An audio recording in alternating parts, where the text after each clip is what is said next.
So, wir sind hier mit Luca Rossa. Luca, okay. Und ja. Du bist Top 64? Top 64 Nationals, ja. Okay. Und ich habe Exceed Monarch gespielt. Und Monster Lineup war einfach 3 Aether und 2 Erebus. Ich habe kurz überlegt, ob ich überhaupt nur einen spielen sollte, weil Erebus braucht man an sich nur einmal, weil man die ganze Zeit recyceln kann. Doch Kumpel meinte, dass du 2 brauchst, wenn im Cosmo-Match hat der Gegner einfach rein Cosmojo. Weil dann hast du das Recyceln nicht mehr, dann habe ich 2 gespielt. War auch die richtige Entscheidung, weil so hast du mehr Monarchen auf der Starthand für Tenacity. Da, 2 Kurats. Hatte ich immer 2 Starthand, war behindert irgendwie, aber teilweise kam er auch ganz gut. Dann spiele ich 2 Quictor Synchron für Ultimate Tolkien. Diese Karte ist ziemlich lächerlich, weil du kannst mit ihr auch einfach die 5er Xyz machen. Und gegen Pepe spiele ich zum Beispiel ein Extra-Deck ein Synchrophi, was das komplette Matchup halt instant normalerweise gewinnt. Dann spiele ich 2 Idea, eine Eidos, eine Mifra. Die benutzt du halt eigentlich nur dann, wenn du reinkommen willst, oder du sendest die halt mit Foolish oder mit Brilliant Fusion, um was zu adden. Und wenn du halt mal sie sammeln musst, damit du eine Tribute zusammen hinkriegen kannst, spielst du halt den einen Eidos dafür. Mithra ist generell ganz gut, weil du kannst die ja auch benutzen, nachdem du Xyz machst. Dann spiele ich 2 Red Layer, 2 reichen, weil die sich immer wieder recyceln, wenn sie kommen. Keine Blue Layer? Nee, und zwar Blue Layer plus E-Tele sorgt eigentlich dafür, dass der Red Layer erstmal permanent tot auf deiner Hand ist. Bis der Gegner dir irgendwie das Fake klebt. Das willst du ja meistens eigentlich vermeiden. Und dann spiele ich einen Ritter des Buben und Lazuli für die Brilliant Fusion Engine. Der kam ziemlich gut, weil Brilliant Fusion plus Return ist dann halt einfach gleich, bist halt gleich im Spiel drin. Dann für die Spells, ich spiele 3 Tenacity, 3 Pantheismus, die Karte ist lächerlich, 3 Stormfall und 3 Return. Du musst halt 3 spielen, damit du sie mit Pantheismus direkt suchen kannst. Das ist so der einzige Grund, warum du die auf 3 ausmaxst, weil für manche Plays brauchst du sie halt dringend, damit du halt immer einen Aether im gegnerischen Zug als Backup hast. Dann spiele ich einen Domain. Hat gereicht, die spielst du eigentlich nur, damit du über Monster drüber kommst, wie zum Beispiel dieser komische Raid Raptor-Typ mit 3-5, damit du sie halt aus hast. Oder für die Rang 6 Xyz mit Aether, weil dann kannst du mit Aether Kurats, kannst du dann Rang 6 machen durch sie. Und die ist im Clean-Matchup ziemlich gut. Weil die Clean-Monster alle 2-8 haben, wenn die Skill-Wenn oder sowas liegt. Und das nervt halt. Dann ein Frostblast. Richtig gut die Karte, also könnte man theoretisch sogar 2 spielen, weil du im Clean-Match beispielsweise einfach das komplette Backrow vom Gegner nimmst oder ihn forst halt Skill Drain und Rivalry aufzuflippen, bevor du sie aktivieren kannst, sodass du weißt, was du Twin Twistern musst und was nicht. Dann spiele ich 3 Brilliant Fusion.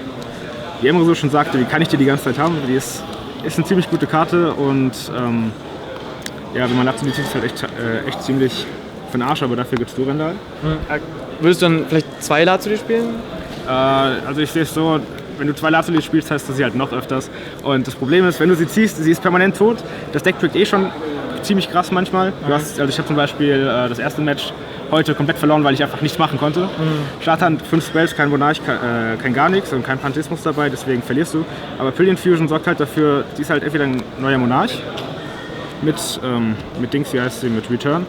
Oder du kannst mit ihr halt die Rang 5 Plays ganz leicht machen. Wenn du nur Prime und Pantheismus und Brilliant Fusion hast, hast du halt so schon durch die Combo mit Idea plus 2 oder plus 3 und hast halt einen Durandal und kannst deine Hand zurückmischen, wenn die scheiße ist. Beispielsweise. Dann spiele ich 2 Instant Fusion. Ich habe zwar nur ein Target, aber ich habe 2 gespielt. Erstens, wenn man eine gut rausseiten kann und weil die Karte für die Rang 5 Plays halt essentiell ist. Außerdem kann Panzerdrache die Floodgate schießen. Also wenn man einfach nur Instant Fusion mit Panzerdrache macht, dann kann man Rivalry damit umgehen, indem man halt einfach am Zug wartet und mit Prime dann halt blockt, was Klee hat. Dann ein Foolish und ein Upstart. Ich habe Max C's ersten Main gehabt, dann habe ich halt rausgepackt, dann habe ich halt das stattdessen gespielt. Und die Quictor Synchron, weil Max C Main, habe ich mir gedacht, ist eigentlich ziemlich gut. Nur das Problem an der ganzen Geschichte ist, im Monarch-Matchup ist sie eher so lala, weil wenn du sie Starthand hast, kriegst du halt noch härter. Wenn du First gehst beispielsweise und gegen die anderen Decks ist ja auch immer nur so, okay, sie sind eigentlich nur richtig gut in BA oder PK. Weil selbst im Cosmo-Match können die einfach drumherum spielen mit Tinkern und du hast halt nur eine Karte gezogen. Und dann halt 2 Prime. Könnte man 3 spielen, aber ich habe halt eine für Quictor Synchron gecuttet. Alles klar. So, dann so ein Extra-Deck. Genau. Dann den Panzerdrachen und die Seraphonid für Instant Fusion bzw. Brilliant Fusion. Dann als 5er spiele ich Artreus, Plejaden, Durandal und Volker. Ich habe Shark Fortress vergessen. Den wollte ich eigentlich spielen, aber dann habe ich habe ich nicht mehr dran gedacht. Dann habe ich halt die Decklist schon abgegeben und dann war es zu spät, aber ich habe sie nicht gebraucht. Ich würde sie aber das nächste Mal wahrscheinlich spielen. Arthur spielt man eigentlich nur, damit man gegen Master of the Strict einen Out hat. Im ersten Match zum Beispiel oder im zweiten, wenn du Twin Twister nicht ziehst. Dann die 6er, M7 und Beatrice. Der war ziemlich gut. Ich habe ein Game im Mirror, das war das allererste Match, nur gewonnen, weil ich mit ihm mir eine Mifra auf die Hand geben konnte, die ich dann tributen konnte mit ihm für den Erebus, den ich vorher gesearched hatte, sodass ich halt noch weiteres Tribute vor der hatte und hatte dann mit Raigeki genau genug ATK, um ihn zu besiegen, weil ich konnte seinen Prime halt wegmischen vom Friedhof. Dann Thunder Charger, den legst du meistens einfach drüber, damit Volkar direkt angreifen kann. Und Nummer 38 Hope. Das war auch im allerersten Match Mirror. Ich wusste nicht, gegen was ich spiele, weil ich First Turn mit ihm, Durendal und ein Clearing gestartet habe. Crystal Ring gestartet habe. Und er einfach handgezogen, zusammengepackt in Runde 2. Und dann spiele ich halt den hier. Den beschwört man, indem man Quick Draw Synchron und einen anderen Fünfer, der halt nicht Tuner ist, auf den Friedhof legt. Kommt er in Death. Und jedes Mal, wenn auf deine Seite eine Karte gesetzt wird, also das ist halt once per turn, summont er einfach einen Drachen oder Werkzeug Synchro von deinem Extra-Deck. Und er kann weder als Ziel für Angriffe noch für Karteneffekte gewählt werden, solange du einen Synchro-Monster kontrollierst. Dann habe ich halt für ihn Clearing, Crystal Ring, Nablicht, Ignister gegen Pepe. Wenn du den raushaust, schaut einfach jeder richtig dumm. War ganz gut im Pepe-Matchup. Und einen Michael für BA teilweise. Und für andere Matchups gespielt, weil er halt recht gutes Removal ist. Dann für Sideboard ein Majesties. Du brauchst nur einen, weil du den jedes Mal suchst. Er kann ziemlich viele Matchups gewinnen, aber wenn der Gegner halt einen Out hat und du safe spielen willst, dann spielst du ihn meistens einfach nur drumherum um ihn. Also du benutzt ihn meistens gar nicht, sondern searchst ihn dir nur, damit der Gegner immer damit rechnet, dass du ihn holen kannst. Dann spiele ich 3 Max C im Board.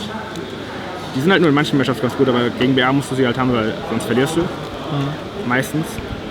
Und die sind halt gut gegen Spricken. Spiele ich 2 Wähler fürs Mirror und für das normale Paper, also nicht das Otter-Ice Paper da mit Kirin oder den normalen Otter-Ice, sondern halt Draco Pulse. Warum nicht 3?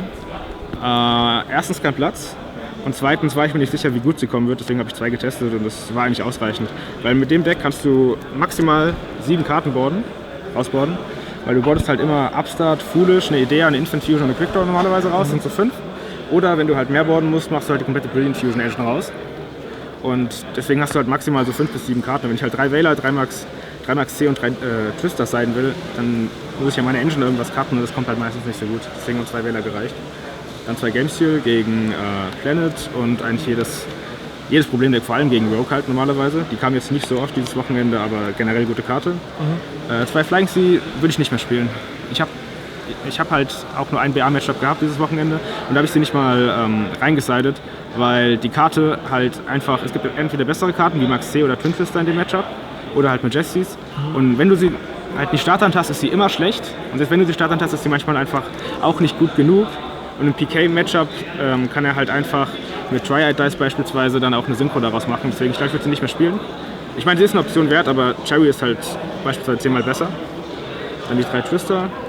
Muss ich nicht viel zu sagen, ist die beste Karte im Board gewesen. Hast du sie vermisst im Main-Deck? Eigentlich nicht, weil das Meta ist momentan nicht sonderlich schwer Plastik, halt außer diese ganzen Demise-Decks. Und um die kann man halt mit Frost Blast und Artboys drumherum spielen, das ist kein Problem. Dann halt ein Raigeki und Darkhold gegen Rogue-Decks. Ja, und halt auch gegen Monarchen und gegen dieses komische Klee-Deck, weil du kannst einfach für OTK gehen, wirklich halt, ob die dann die Traps noch haben. Weil kaum welche spielen Ertränkende, muss ich sagen. Also ich habe zum Beispiel gegen Emre gespielt und der spielt auch keine mehr Main. Okay. Von der haben halt alle Angst, aber viele spielen sie gar nicht mehr. Sondern die nutzen das noch, die haben die dann meistens ersten Support. Weil Rivalry echt halt normalerweise ist. Okay. Willst du noch was verändern? Ich würde halt die Flying Seas cutten und man kann halt an den Ratios ein bisschen rumspielen, eventuell einen dritten Prime und dafür nur eine Quick Draw Synchron oder so, aber sonst müsste das eigentlich reichen. Und wirst du Monarchen auch auf der EM spielen? Ich gehe mal von aus, also entweder spiele ich das Deck so weiter oder ich werde auch Lady mal spielen auf der EM. Nicht mal überlegen, was in dem Moment dann halt besser kommt. Alles klar. Ja, für welches Team spielst du? Irgendwelche Shoutouts? Ja, und zwar, ich spiele für Solid Control Gaming. Wir sind jetzt noch recht neu, also wir sind neu eingestiegen sozusagen. Unser Logo und unsere Trikots kommen bald und wir haben auch bald eine eigene Facebook-Seite und YouTube-Channel. Ja. Und Shoutouts zu meinem Kumpel Kevin und zu Jan Oliver, weil er uns beim Deckbau größtenteils geholfen hat. Und Shoutout zu meinem kleinen Bruder, der das Dragon Duel mit nach Hause genommen hat. gestern. Alles klar. Dann Glückwunsch schon mal von mir und Danke. ja, wir sehen uns.